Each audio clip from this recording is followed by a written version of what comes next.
ये भारत का जो सपना था उन लोगों का वो कैसे पूरा हो। और निश्चित रूप से हम लोग देख रहे हैं तो निराशा भी महसूस होती है, लेकिन हम लोग पॉजिटिव परिवार हैं और हम लोग अपनी कोशिश जारी रखेंगे। अशफाक उल्लाह खान जी जो कि राम प्रसाद बिस्मिल जी के इतने गहरे दोस्त रहे हैं कि एक बार कहा जाता है कि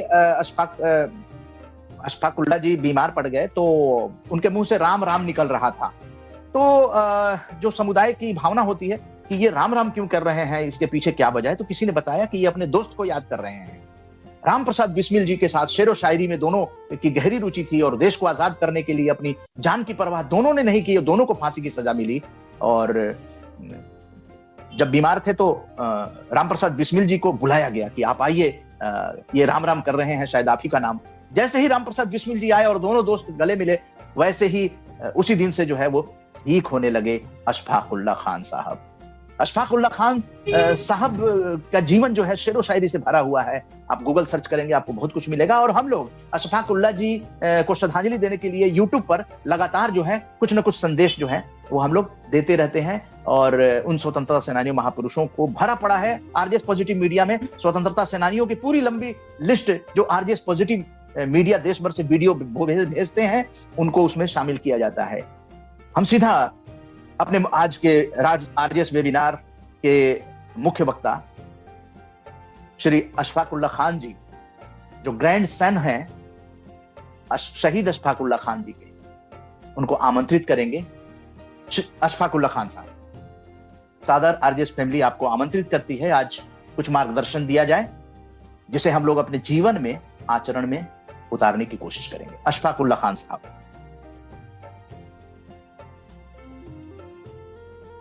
आरजेएस परिवार के सभी सम्मानित इस सर अनम्यूट करके अशफाक उल्लाह खान साहब जी, आज आरजेएस आपका मोबाइल म्यूट है। मोबाइल म्यूट है। मोबाइल अशफाक उल्लाह खान साहब नहीं जुड़ पा रहे हैं। अशफाक उल्लाह खान साहब, thank you sir, thank you, आप आ गए। नमन है, जय हिंद सर। जय हिंद जी सर, सुन पा रहे हैं। आरजेएस परिवार के सभी सम्मानित महानुभाव का को जय हिंद कहते हुए आज के इस वेबिनार गणतंत्र दिवस के और आज के इस महान दिवस, महान क्रांतिकारी सुभाष चंद्र बोस जी की जयंती के शुभ अवसर पर आप सबको नमन करता हूं कि आज जिस देश की 1847 से लेकर 1947 तक के इस लंबे वक्त में जिन लोगों ने अपनी कुर्बानी देश के लिए दी, उन लोगों का महान सपना इस आज के नौजवानों तक आप लोग के माध्यम से ही पहुंच सकता है। क्योंकि जितना जरूरत है कि आज के नौजवानों तक उन महान क्रांतिकारियों की उस वीर गाथा को, जिन लोगों ने अपनी कुर्बानियां दी इस देश के लिए।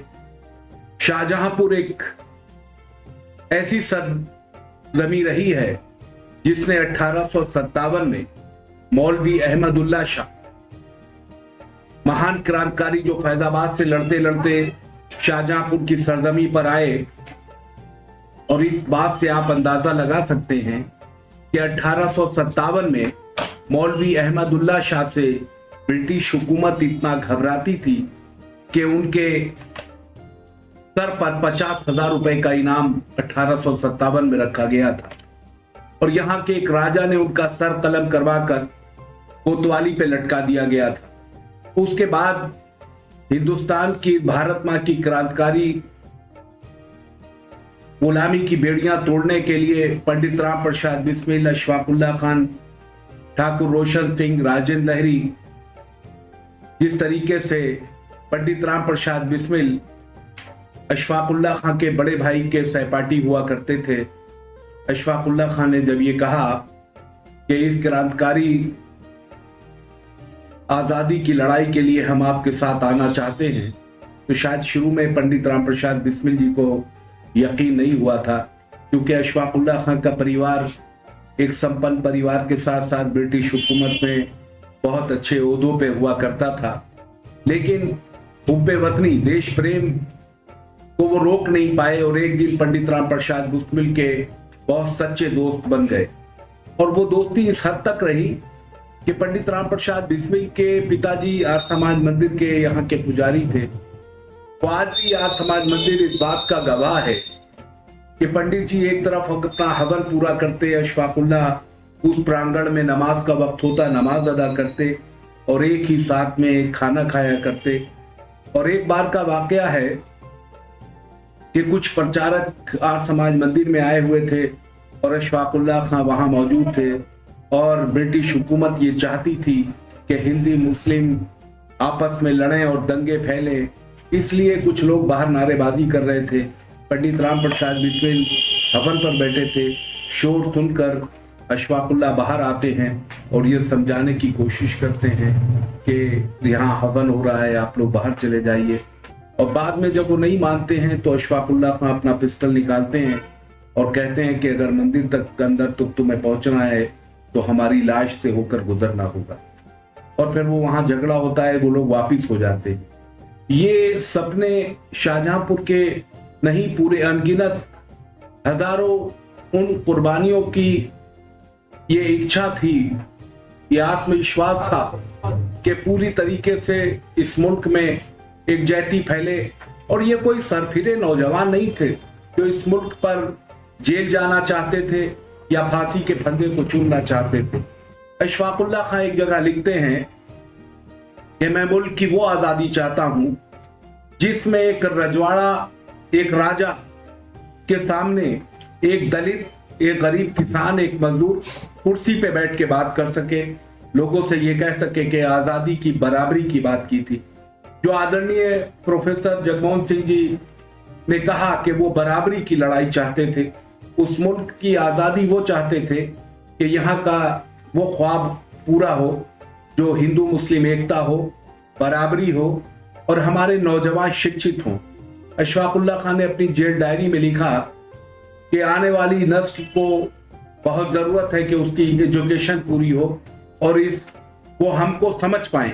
जब वो हमको पढ़ेंगे तो ये समझ पाएंगे कि हम फांसी के फंदे को यूं चूमना चाहते थे और यूं इस मुल्क से जाना चाहते थे कि आने वाली जनरेशन शिक्षित होगी, बराबरी होगी और एकता होगी। उसके साथ हम लोग को ये कुर्बानी देना है। तो इस मुल्क में बहुत से लोगों ने, आपने सही फरमाया कि अशफाकुल्लाह खां शायर भी थे, उन्होंने लिखा था कि मौत और जिंदगी दुनिया का है एक तमाशा, फरमान कृष्ण का था अर्जुन को बीच रण में, मौत जब एक बार आना है तो डरना क्या है, हम सदा खेल ही समझा किए कि मरना क्या है। फैजाबाद में उनको फांसी हुई थी, उन्होंने लिखा था कि तंग आकर हम भी उनके जुल्म बेदाग से चल दिए सूहे दम जिंदाने फैजाबाद से। और जो उनका आखिरी शेर है, इस बात से अंदाजा लगा सकते हैं उन क्रांतिकारियों की इस भारत माँ के प्रति देश प्रेम और हुब्बे वतनी का कि कुछ आरजू नहीं है आरजू तो ये है, रख दे कोई जरा सी पाके वतन कफन में। उन्होंने अपनी माता जी को एक आखिरी खत लिखा था कि दुखिया माँ, मेरा वक्त बहुत करीब आ गया है, मैं आप सबको अलविदा कह के इस दुनिया से रुखसत हो जाऊंगा, चला जाऊंगा, लेकिन आप तालीम याफ्ता माँ है, एक पढ़ी लिखी, एक शिक्षित माँ है। मैंने तो सुना है कि जब ईश्वर ने, अल्लाह ताला ने मुझे आपकी गोद में दिया था तो लोग आपको मुबारकबाद देते थे और आप मुबारकबाद के बदले ये कहा करती थी कि ये अल्लाह ताला की, ईश्वर की अमानत है जिसने मुझे दी है। अगर मैं उसकी अमानत था और ये मुल्क, ऊपर वाला इस मुल्क के लिए अमानत मांग रहा है, तो आपको अमानत में खयानत नहीं करना चाहिए और खुशी खुशी इस मुल्क के लिए सौंप देना चाहिए। ऐसे वो लोग थे। उनकी विरासत को या सुभाष चंद्र बोस जी की जयंती पर ऐसे अनगिनत क्रांतिकारियों की उस को हम सच्ची श्रद्धांजलि तभी दे पाएंगे जब उनके सपनों को हम पूरा कर पाएंगे, उनके ख्यालात को हम आगे बढ़ा पाएंगे, उनके दिए हुए रास्ते और एकता और हिंदू मुस्लिम तहरीक को उस एकता को हम आगे बढ़ा पाएंगे, तभी मैं समझता हूं कि अनगिनत लोगों की कुर्बानियां रायगाह नहीं जाएंगी, बेकार नहीं जाएंगी। हम उनको सच्ची श्रद्धांजलि तभी दे पाएंगे कि हम सब एक रहें और उस मुल्क को आगे बढ़ाएं जिसकी आजादी हमें बहुत मुश्किल और कुर्बानियों के साथ मिली।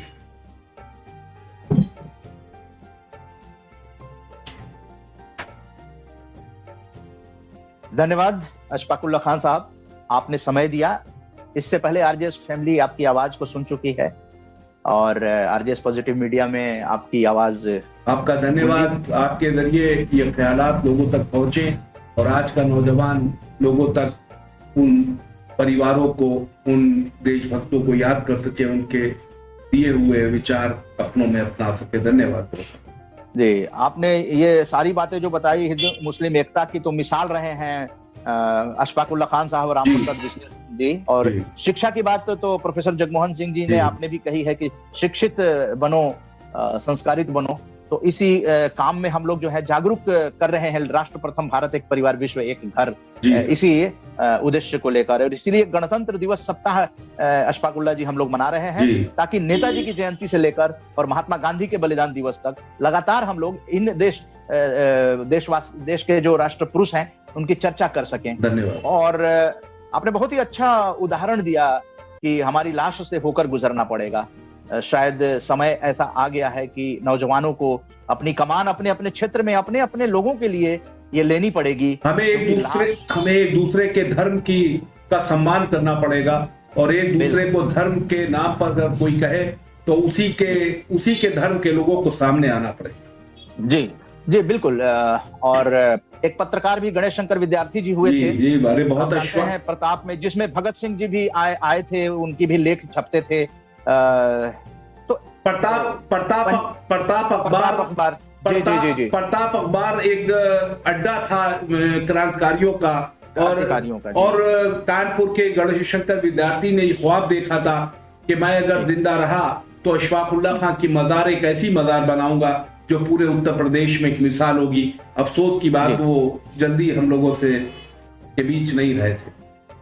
जी जी जी, कोशिश जारी रहेगी। और आपने जो स्कूल खोला है अशफाकुल्ला जी के नाम का, तो वो भी एक अलग जगाने के लिए काफी है, क्योंकि जो बच्चे आते होंगे पढ़ने के लिए तो अशफाकुल्ला जी को नमन करते होंगे, और आरजेएस फैमिली की ओर से भी अशफाकुल्ला जी को कोटि कोटि नमन। आपका भी एक विरासत को संभाल रहे हैं आप, क्योंकि आपका नाम ही अशफाकुल्ला जी का नाम है। तो ये आपके परिवार ने देकर उनकी वसीयत थी कि घर में किसी का नाम है, वसीयत को आप संभाल रहे हैं। तो वो लोग सिरफिरे नहीं थे, और जो लोग देशभक्ति करते हैं वो लोग आज भी सिरफिरे नहीं हैं। और राष्ट्र प्रथम जो सपना है, राष्ट्र प्रथम, ये हम लोगों को भारत एक परिवार विश्व एक घर, तो इसको हम लोग चरितार्थ कर रहे हैं। और एक किसान और मजदूर जो है वो कुर्सी पर बैठकर राजा से बातचीत कर सके, ये देश में लाने की जरूरत है। तो हम लोग आपका और आपको धन्यवाद करने के लिए हम आरजेएस सकारात्मक भारत सूचना केंद्र की प्रभारी डॉक्टर पुष्कर बालाजी, जो बीडीएसएल कॉलेज जमशेदपुर की विमेन एम्पावरमेंट का भी काम करती हैं, प्राचार्य हैं और वो प्रभारी हैं आरजेएस की, तो उनको आमंत्रित करते हैं आपका धन्यवाद करने के लिए। जी पुष्कर बालाजी, वंदे मातरम।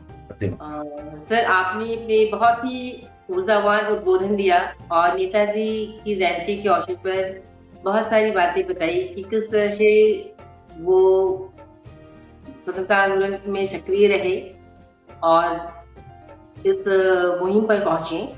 आपका सर बहुत बहुत मैं पूरी आरजेएस परिवार की ओर से, जमशेदपुर सूचना केंद्र की ओर से धन्यवाद देती हूँ, आभार व्यक्त करती हूँ।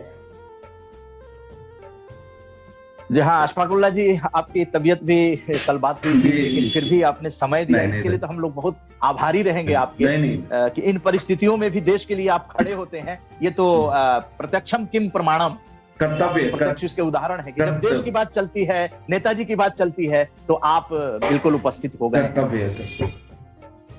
इस कर्तव्य का निर्वहन जो है हमें सभी आरजेएस फैमिली को करने की जरूरत है, और अपने अपने लोगों के लिए करने की जरूरत है। आपके आसपास का माहौल अगर पॉजिटिव होता है, पॉजिटिव सोच डेवलप होती है, तो आपका ही जीवन जो है सुखमय होगा। और स्वतंत्रता सेनानी महापुरुष जो है वो देश को जोड़ते हैं, पूरे देश को एक सूत्र में करने का ये राज है कि महात्माओं साथ भारत के जो भी महापुरुष हैं उनको हम लोग लेकर चलें। और आजाद हिंद फौज, जिस तरह से नेताजी ने आईसीएस की नौकरी छोड़कर, जो आजकल आईएएस कहते हैं, सबसे बड़ा ऑफिसर भारत का आईएएस इंडियन एडमिनिस्ट्रेटिव सर्विस से बनते हैं, और आईएएस जो टॉपर थे इस साल के, मैं बताना चाहूंगा अशफाक उल्लाह जी कि वो भी उपस्थित हुए थे, Shubham Kumar ji IAS topper, RJS के इसी वेबिनार में जैसे आज आप उपस्थित हैं। कुछ आईएएस 3, 4, 5 आ चुके हैं इसमें, जो लोग मार्गदर्शन देने के लिए और जैसे आज देश के लिए काम करने के लिए, जज्बा पैदा करने के लिए आज आप उपस्थित हुए हैं, तो बहुत बहुत मेरी तरफ से भी धन्यवाद आपका। और अब आजाद हिंद फौज के जो वॉरियर हैं, जो योद्धा हैं, 98 साल के जवान, आज दूसरी बार विवेकानंद जयंती पर भी आप आए थे, आपका उद्बोधन हुआ था। आज सीधा नेताजी की जयंती 125वीं है और गणतंत्र दिवस सप्ताह का ये शुभारंभ हो रहा है, और आप सब शहीदों के वंशज और नेताजी के जो योद्धा हैं। वो भारत देश है मेरा, जय भारती, जय हिंद की सेना, ये धरती वो जहाँ ऋषि मुनि जपते प्रभु नाम की माला, हरिओ मोहन है और राधा एक एक बाला, जहाँ सूरज सबसे पहले आकर डाले अपना डेरा, वो भारत देश है मेरा, वो भारत देश है मेरा, जहाँ गंगा जमुना कृष्णा और कावेरी बहती जाए, जहाँ उत्तर दक्षिण पूरब पर। मुख्य अतिथि आजाद हिंद फौज के महान योद्धा सिपाही डॉक्टर बीएन पांडे जी, अध्यक्षीय संबोधनकर्ता शहीद भगत सिंह सेंटेनरी फाउंडेशन के अध्यक्ष तथा शहीद वीर भगत सिंह के भांजे प्रोफेसर जगमोहन सिंह जी, राष्ट्रीय वेबिनार के संचालनकर्ता तथा आरजेएस परिवार के राष्ट्रीय संयोजक उदय कुमार मन्ना जी, प्रोफेसर विजन मिश्रा जी, सभी आदरणीय आरजेएस परिवारियों तथा उपस्थित आदरणीय सदस्यगण, श्रोता को आरजेएस परिवार की तरफ से आप सभी को धन्यवाद ज्ञापित करती हूँ। आप सभी अशफाक उल्लाह जी का नाम शुरू है। सॉरी सर, अशफाक उल्लाह जी के पौत्र श्री अशफाक उल्लाह जी को भी मैं धन्यवाद ज्ञापित करती हूँ। आप सभी आरजेएस परिवार टीजेपीएस केवीएसके का वार्षिक कार्यक्रम राष्ट्र प्रथम वंदे मातरम 73वां गणतंत्र दिवस सप्ताह के रूप में नेताजी सुभाष की जयंती पराक्रम दिवस 23 जनवरी से 30 जनवरी 2022 महात्मा गांधी जी के बलिदान दिवस तक चलने वाला कार्यक्रम तथा विशेषकर सकारात्मक भारत उदय भवन परियोजना केंद्र के नींव का शुभारंभ दिवस, जिसके तहत आरजेएस परिवार के द्वारा संचालित महान सकारात्मक अभियान जो पूरे देश में सकारात्मक वातावरण को स्थापित कर देश की खोई संस्कृति और सभ्यता को बचाने तथा अक्षुण्ण रखने, जिसमें भारतीय संस्कृति के महान परंपरा, बुजुर्गों, माता पिता तथा महापुरुषों को सम्मान आदर दिया जाता था, कालक्रम से इस गिरावट आने पर महती परंपरा का क्षय हो गया प्रतीत हो रहा है। उसको पुनर्स्थापित करने के लिए महान प्रयास आरजेएस परिवार के द्वारा सतत की जा रही है। इससे आप सभी को संबद्ध होना और शिरकत करना आरजेएस परिवार के लिए गौरव की बात है। आपने इस आरजेएस परिवार का मान बढ़ाया है। प्रोफेसर जगमोहन जी, हम आपके आभारी हैं। आपने शहीद भगत सिंह जी के विचारों से अवगत कराया, उनके कई पत्रों की भी चर्चा की। आपको धन्यवाद ज्ञापित करती हूँ। साथ ही श्री अशफाक उल्लाह खान जी, जो स्वतंत्रता सेनानी अशफाक उल्लाह खान जी के पौत्र हैं, आपने भी सब उनसे परिचय करवाया। हम आभारी हैं और आपको भी धन्यवाद ज्ञापित करती हूँ। आज के मुख्य अतिथि आजाद हिंद फौज के सिपाही डॉक्टर बीएन पांडे जी को धन्यवाद ज्ञापित करती हूँ। आरजेएस परिवार के माध्यम से आपने आजाद हिंद फौज की आंतरिक संरचना और कार्यशैली को साझा किया। आपके संस्मरण, आपकी बातें हमारे आरजेएस परिवार के लिए धरोहर है। हम इसका सदैव सम्मान करते हैं और करते रहेंगे। हम आपके स्वस्थ और दीर्घायु होने की कामना करती हूँ। आरजेएस परिवार उपभोक्ता आंदोलन के मुख्य सिपाही जो जन जन को जागृत करने का काम कर रहे हैं, वो शख्स परिचय के मोहताज नहीं है। प्रोफेसर बिजन मिश्रा जी, हम आपको भी धन्यवाद ज्ञापित करते हैं और आपके प्रति भी आभारी हैं। आरजेएस का है इनकलाब जिंदाबाद, और इनकलाब जिंदाबाद के साथ मैं एक बार फिर जय हिंद और वंदे मातरम से आप सबका धन्यवाद।